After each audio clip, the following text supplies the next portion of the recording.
Ricuh di Unpati, mahasiswa teknik dan FKIP saling lempar batu. Ricuh antara mahasiswa Fakultas Ilmu Pendidikan dan Keguruan atau FKIP dengan Fakultas Teknik terjadi di Universitas Patimura, Kota Ambon, Rabu 25 September 2024. Pantauan tribunambon.com sekitar pukul 1 siang, massa dari kedua belah pihak saling menyerang, tampak batu-batu melayang di udara hingga kepanikan meluas ke mahasiswa lainnya yang tak terlibat bentrok. Kaca-kaca di sekitar kejadian pun pecah akibat terkena lemparan batu. Sejumlah satpam yang turun ke lokasi kejadian pun tak mampu melerai lantaran begitu banyak massa. Para dosen dari kedua belah pihak juga belum berhasil meredam amarah massa.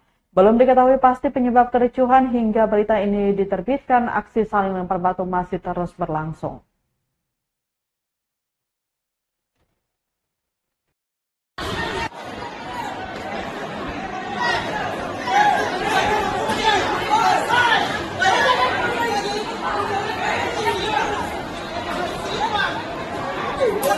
Download Tribun X sekarang, menghadirkan lokal menjadi Indonesia.